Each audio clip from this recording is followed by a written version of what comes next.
Good morning and welcome to AirSage's Brewing Data. I'm your host for the morning, Robert Kohler. I'm also the CRO and a professional transportation planner. Today we're going to be discussing various transportation demand management strategy elements, and our guest speaker today is David Straus. With that, I would like to introduce our guest for today, David Straus. David is the executive of ACT, the Association for Commuter Transportation. He has more than 20 years of experience and leadership in the transportation demand management industry. He's responsible for leading efforts to help advance careers of TDM professionals and strengthen TDM programs and advocate for effective TDM policies. He's also a member of TRB's TDM committee and serves on the advisory board of the National Institute for Transportation and Communities. With that, let's welcome David Straus to the show. Hello and good morning, David.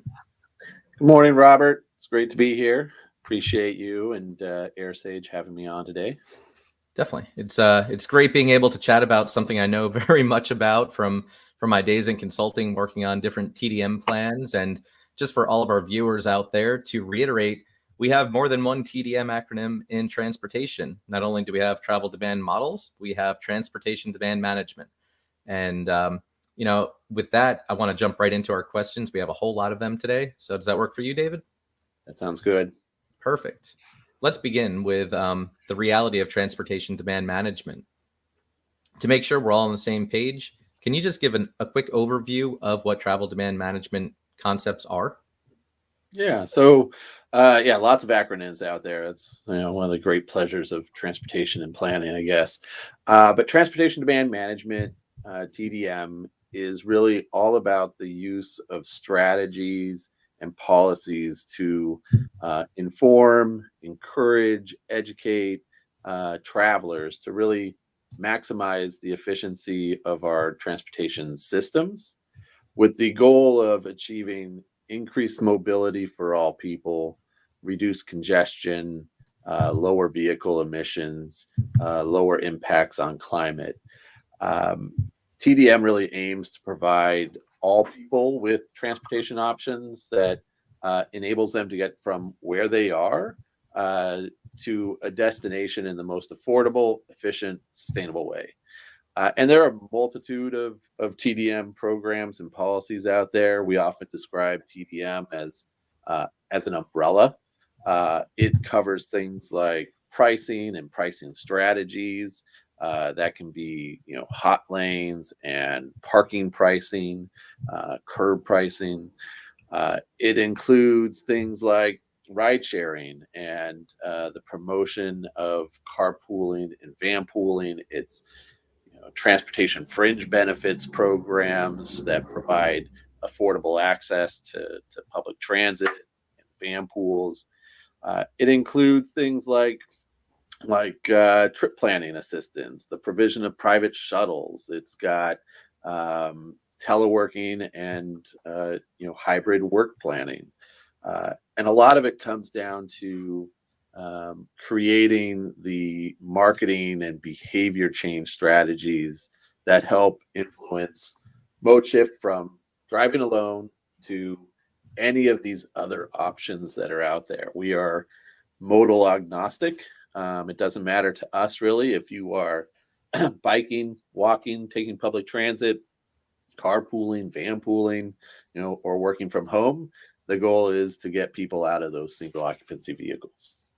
Excellent. And, I love the term toolbox. There are so many things in that toolbox that our professionals in the industry can leverage. Some of them very low cost, some of them having a reasonable cost, yet a return on investment or at least some benefit. So, I think you already talked about at a high level the environmental and congestion benefits. But if you have anything additional you want to talk about with how important TDM is in transportation planning, I'd love to hear those thoughts as well. Yeah, I mean, it's essential. It's unfortunately a strategy that has oftentimes gone overlooked with a real focus on, engineering and design aspects of our transportation systems. But I think that is changing as more and more communities start to realize that it's one thing to build a system. The other is how do you get people to use it in the way that it's hoped to be used, and that's where TDM comes into play. So it's really essential to making the systems work the way we want them to work and achieve those goals of improved mobility, equitable access, improved sustainability. So we hope to see TDM really start to become a more kind of thought of and integrated part of the overall transportation planning process. Yeah, excellent. And, I began working on TDM plans in Fairfax County and Arlington County, Virginia, back in 2002. It was quite different then. Developers would proffer a TDM plan. We'd get into a lot of things, and it was quite different 20 years ago. So over the past 5 to 10 or even 15 years, how would you say the industry has evolved with what we're doing and the prevalence of TDM plans? It's definitely changing, and that's great. Back 20 years ago, 20 plus years ago when I first got into the field, TDM planning was fairly simplistic. It talked about providing things like bulletin boards and where you could post information about a potential van pool, or doing some basic survey and data gathering on destination and origin. What time were people coming in, what time were they leaving, and there wasn't a lot of meat behind these plans. In the area that I initially was working, it was one of the first major regions to really implement a kind of a TDM plan. It wasn't called TDM planning; they were called transportation access plans. But the plans, the requirements had no teeth to them, and they were often forgotten once they were put in place. And so I think what we're starting to see over time is that these plans are becoming an essential part of the development process and an essential tool within overall economic development and planning within a region. Communities are seeing these as a way of helping guide their developments, guide their employer growth, to help ensure that the community remains sustainable and livable, and a center for economic activity. They know that if it goes wrong, congestion can choke off those communities and hamper economic activity.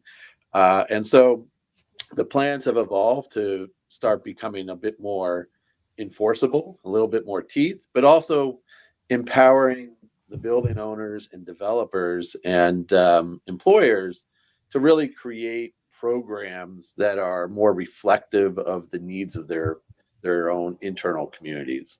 If you're near public transit, how does that employer utilize their plan to push people towards public transit? If you're not near public transit, how do you bridge that gap, and really taking a more individual look at each development and the opportunities that are there, and kind of building the plans around those limitations and opportunities. And so they're more useful to the developer and hopefully more beneficial to the community as well. Yeah, absolutely. And when you talk about the bulletin board, I remember that we had to say, well, put in the lobby by the elevators maybe, or the parking garage doorway into the building, some sort of commute options. And then it turned into, well, what if we have something like transit screen if we're by Metro in DC, and it can say what the headways are or when they're coming, or if there's a delay to look at an alternate route. And then, how things have shifted even in Arlington County, it began as Arlington County Commuter Services. I think they actually pitch and provide services all over now, not just within the county. And the evolution. Yep. Yeah. I mean, and Arlington County is a great example. I mean, they are really a national leader. They're ones that in a community that early on was changing and continually trying to adjust and figure out what would work best. And thank God we've moved beyond the bulletin board being the salvation of our congestion and transportation challenges. It never seemed to work, but that was our go-to for, I'd say, at least 10 years. Yeah, and although I was proposing people put them in, I'm guilty of rarely looking at them when they were even in my own office building. So, hopefully with the IIJA and bipartisan infrastructure law, we might get some significant help in TDM strategies. Do you see any assistance that the IIJA might be able to help fund anything? Yep. Yeah, definitely. It isn't one. I mean, it's not a perfect piece of legislation. There is much that we had hoped as an organization to see included in the IIJA that didn't make it in there. But I believe the bill does more to support transportation demand management than any other piece of federal authorization that we've had. In fact, TDM is actually for the first time explicitly called out within the legislation as a strategy to be used. And all told, we estimate there's several $billions available to support TDM in communities large and small, urban and rural. Our job, though, at ACT is, how do we educate and promote to our members and our non-members about those opportunities that are there, because it's not explicit. The challenge is really getting TDM programs and projects to be prioritized within states and at the MPO level, and to be seen as really an opportunity to really create some solutions out there. The default path by most communities is really how do they utilize those federal dollars to support the construction of and maintenance of their roadway infrastructure. And roads are important. They provide the platform for carpools, van pools, public transit to operate. So we need them. But we can't build our way out of congestion. We know that. And we can't, we're paying for, we're paying a climate price for that inefficient use of our transportation system. So, within IIJA, we've got to really kind of figure out how do we change the mindset of the planners and the funders to really focus on utilizing those dollars to support these new programs and strategies. And there's some great new programs in there as well that should help us do that. Yeah, definitely. And hopefully we can get some assistance in trying to get some sustainable approaches that also help increase equity. Any thoughts on that? Yeah. Again, it kind of goes back to how will we use these fundings, and how will communities act? There's existing programs like CMAQ, that have been around, congestion mitigation, air quality funds, and that will continue to be there to support these initiatives. But there's some great new programs in the bill. In addition to CMAQ, there's the Congestion Relief Program. This provides $250 million in discretionary funding to reduce highway congestion, lower economic and environmental costs, and aims to really try and optimize our highway infrastructure as well as transit usage. So a great program aimed to really help. I believe it's designed more for urban communities, but there's a carbon reduction program.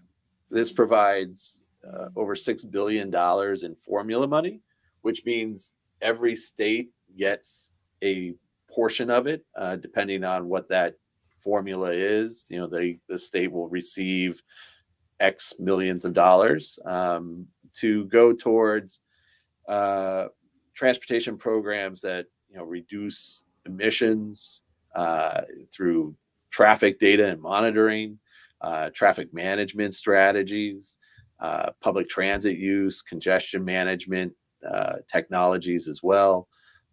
So it's actually a great opening for this conversation that we're having of how do we connect TDM and data and technology all together to really drive some benefits out to folks. And then there's one last program, the SMART grant program. It's $500 million. It's a competitive grant. So this is communities being able to put together the best proposal to DOT to support the development of projects that incorporate innovative transportation technologies. Another good opportunity out there for communities that have interest in bringing together data and technology and innovation to drive some change.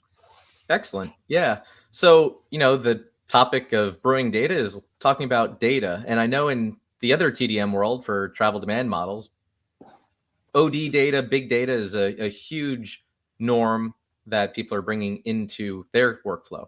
How about in transportation demand management? Is it something where we're seeing a lot of consultants and organizations leveraging the big data that's pretty much at their fingertips?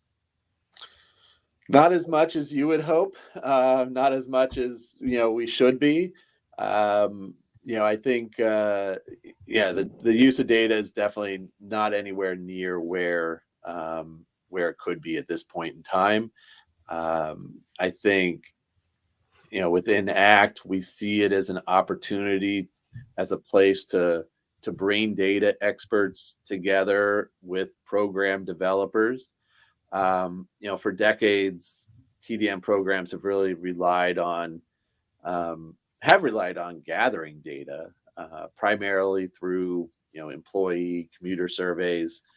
For many years, those were all done on paper, but the data gathering was always poor. It was small sample sizes. It was biased sample sizes. Typically, TDM programs were working with white collar workforce, so you were missing out on essential workers, blue collar workers, third shift workers. Really, anyone outside of the office wasn't being pulled into this information gathering. So moving forward, there's really got to be a greater coordination and collaboration between TDM professionals and data providers, where we can get more accurate and instantaneous information that communities can use to create more nimble programs and services to meet the needs of all commuters. Being able to identify small changes in travel behavior as they're happening may enable a regional van pool program to quickly promote and launch a new van service, or deploy temporary changes to curb uses, or even install pop-up bus rapid transit lanes. And this is something that especially with the pandemic, everything we knew before is almost thrown out the window, and we've got to relearn how everyone is planning to commute to work and travel, and what is influencing those decisions. I always like to say, like the old commercial, the more you know, the better you are. And that's we're really now back at the beginning with it all. Yeah, it's quite interesting. Let's kind of hit reset and replan how we move forward in TDM. I know some organizations, typically larger ones, are either encouraging a hybrid work schedule, work a few days at home, or maybe even in a hoteling type of co-working space, and then a couple days a week at an office. And I think that might continue to evolve as we see people not wanting to work 5 days out of their home or 5 days out of the office. But, that's got a lot to do with user behavior. And do you think commuter attitudes today make them more likely to change their behavior and activities in terms of mobility choices available? Well, people are always looking for what makes their lives easier. That's the key. It's the transportation choices that we provide have to focus on the needs of the users, and not on the needs of the planners, or the ideals of the planners. They often don't align, is what I've seen. We plan, and commuters make up their own decisions. So when we focus on delivering services that people want, make them user friendly, enable them to be responsive to their needs, they work. And take something as simple as like a bus network redesign. Well, not simple. It is not a simple process, but most bus systems, they grew over decades. They evolved to meet needs as they were being seen. But the challenge was that once a bus line went in, it never changed. It just stayed there while everything around it was changing. So now, many systems around the country are looking at how do they better use information to redesign these systems, and put in services that better meet the needs of the commuters. And when we do that, behavior changes. And it seems simple, but it's not. But, Yeah, and I remember a few years ago, I think Baltimore was contemplating or did enact almost an overnight bus transit shift. So it was kind of interesting. A lot of organizations or transit agencies were beginning to toy around with what we have is obsolete. We kept kind of like an erector set. We kept building upon it and adding to it instead of does this make sense? And so there was pretty much a very quick overhaul that was implemented. Obviously, after, like you said, much planning goes into it. But what elements do you think impact behavioral changes in the way that commuters make trips? Could it be drive alone, carpool, vanpool, walk, bike, or any other mode? Yeah.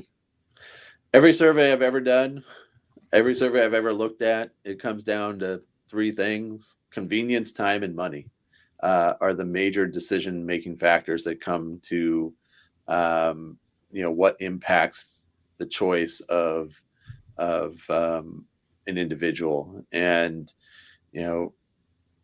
every decision seems to, whether it's shifting from driving, especially as we're talking about shifting from drive alone to any other mode, has to be providing a service that is more convenient, is roughly within the same time, and perhaps and hopefully saves the individual money. If it doesn't do those things, an individual isn't going to change their behavior. Yeah. And I think that might be what makes it a little challenging to implement TDM plans. But with safety and health issues regarding public transit that people have been looking at for now 2 years into a pandemic, funding constraints transit agencies continually get, and sometimes even a lack of understanding of transportation demand management. What are some of the challenges you have faced in advocating for TDM policies to improve the quality of commuters and livability of a community? Mm-hmm.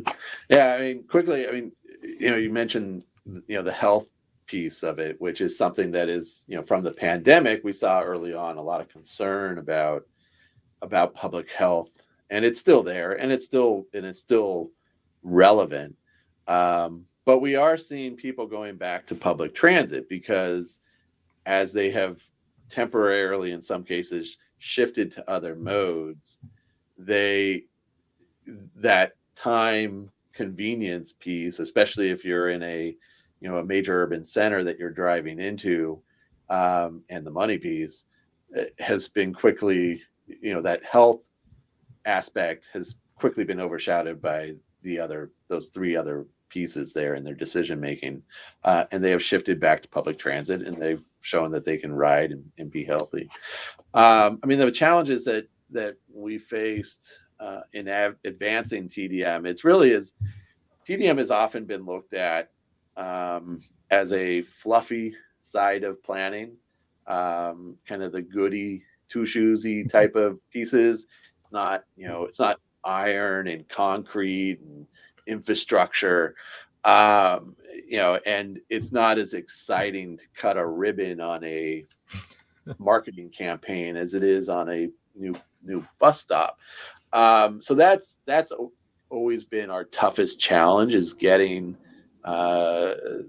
decision makers to understand the importance of this kind of softer side of planning, and to see that it's one thing to design and build infrastructure, but if you want people to use it, you have to work hard and convince them and make it something that they want to be able to use and be excited about. So that's always been our biggest challenge there. And to be successful, TDM really requires action at multiple levels. It requires the federal government to be able to set strong policies within transportation authorization, to be able to lay out goals for the country. It also sets out things like tax policies that influence a lot of the TDM work. At the state, local level, it's, the planning side. It's all the developer plans and regional plans and the integration of TDM into transportation, long-range transportation plans, which is something that we've been calling for as a requirement at the federal level, requiring TDM to be integrated into state long-range transportation plans. Oftentimes, it's not even mentioned within a long-range plan. It requires the nonprofits and transportation management associations to help aggregate services and bring private sector employers together with the public sector. Great public-private partnership opportunities. And then it's a lot of it relies on the private sector itself. Employers have the greatest influence on an employee's mode choice, whether they provide transit benefits to their employees, where do they locate their offices is a significant influencer of how people get to work, which then drives the impacts on a region's congestion, air quality impacts. It's interesting as the SEC is recently introduced a proposal requiring private publicly traded companies to report on their climate impacts, including Scope 3 emissions, which incorporates employee transportation and commuting miles. If that went through, it would really force employers to start thinking about where are they locating, where are they putting their warehouses, where are they, moving goods to and from, and hopefully get them to take a bit more responsibility on those actions and invest in these transportation services. Yeah. And, you brought up a really interesting part about the whole marketing aspect of TDM strategies and implementation. You're right. I don't see a ribbon cutting specifically being the coolest thing. And when you've got the team, I used to work at Wells and Associates, and before the marketing and marketability of a TDM, it was really a TDM plan that the developer had to impose on either their one tenant, which was a corporate tenant, which is much easier. But then when you find it's a bunch of different tenants in an office building, it's very difficult for that corporate entity to impose on 100 or 200 tenants that have 0 to 5 employees or 250 plus employees, how you have to get them, Metro cards or allow for variable work schedules, which was effectively a free implementation. And it let us better utilize the shoulder hours and available capacity on the roadway. And I think that was really having flexible work schedule, arrive between 7 and 9 and leave between 4 and 6 was one of my favorite ways to try and impact the shift. And if we can't get people out of their car, maybe we can change what their behavior is, which might not be working 9 to 5, but rather maybe 8 to 4 or some other type of timing. Yeah. Can you share any interesting innovations or initiatives in new mobility and TODs that have helped overcome these challenges that you were talking about? Yeah. So the past 15 years or so have actually really been like a golden age of innovation within transportation. It's truly been exciting to see the amount of new technologies, whether they are direct transportation services or support side, that have come out. Car sharing, transportation network companies, ride sharing technologies that empower users, riders to have information in their hands. It's really all eased the development of new transportation modes, helped strengthen the use of the infrastructure that's been there. We're starting to see the early development of mobility as a service technologies that really start to pull together all of these disparate services into a single system, which is going to be the next big win for everyone, commuters and anyone who's traveling around, just being able to have a single point of entry into a transportation network. Yeah. Commuters don't care, who's providing the bus or the bike or the ride share vehicle or what it is. They just want to be able to get from where they are to where they want to go in the simplest, most affordable, convenient way for them.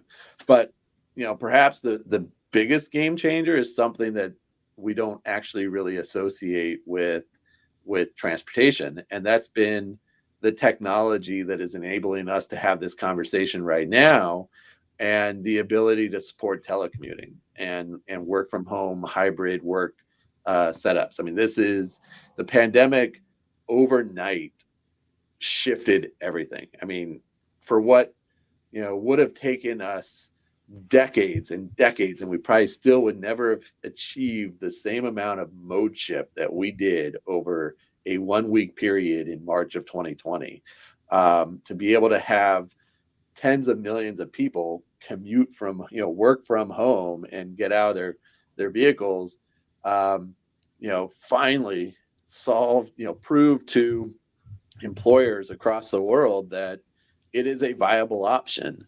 And that was always the hardest case to make, when we would be promoting the ideas of work from home.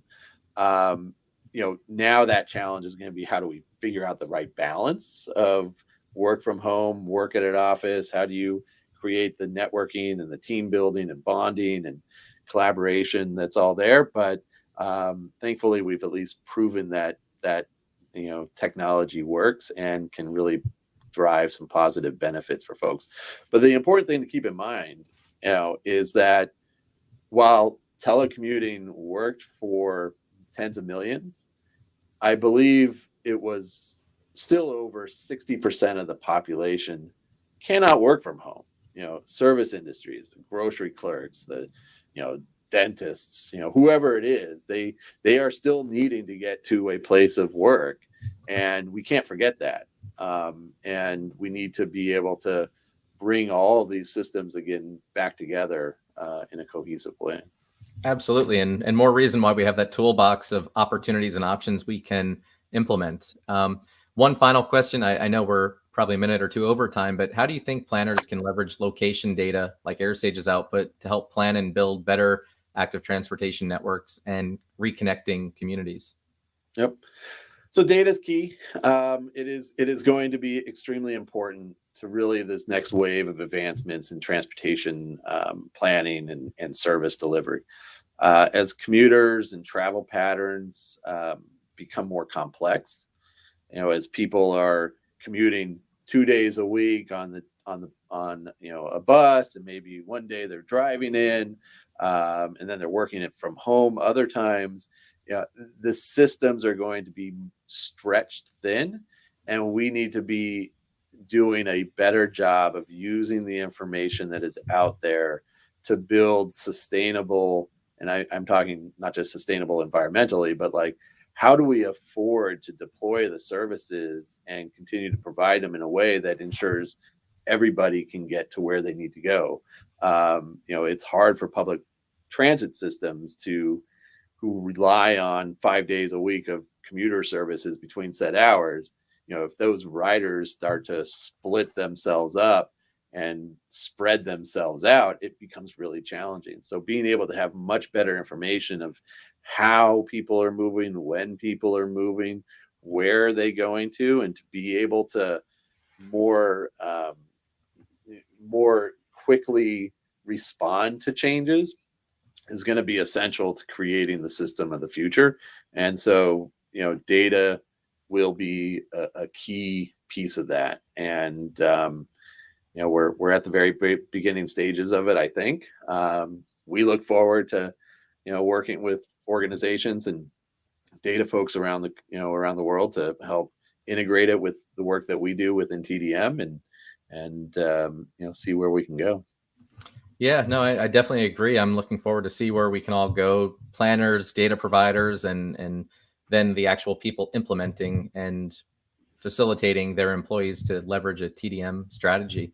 But thank you so much for joining us today, David. It's been very enlightening looking at and talking about how TDM strategies can be implemented and what options are out there, because we're really looking to decrease the transportation demand rather than just keep increasing capacity.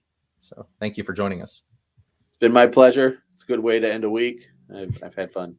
Yeah, excellent. But before we leave, I want to say how great this show has been for the past few months now, spending time with our viewers and guests during season 1 of Brewing Data. We've had discussions on TDM strategies, innovations in big data, integrated mobility and planning, emerging technologies, rural mobility, roadway safety, mobility on demand, smart transit and mobility, travel demand modeling, and even something as cool as autonomous connected electric shared vehicles. You know, I definitely need to say a very large thank you to our wonderful producers of the show, Tenzin Dolker and Anna Pack.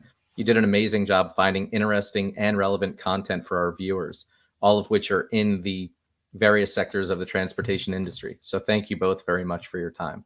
On behalf of everybody at AirSage, I wish you all an amazing day and weekend, but more importantly, a fantastic summer. Stay tuned for when we come back on air and have new episodes with Brewing Data. I hope you can join us again. Be well.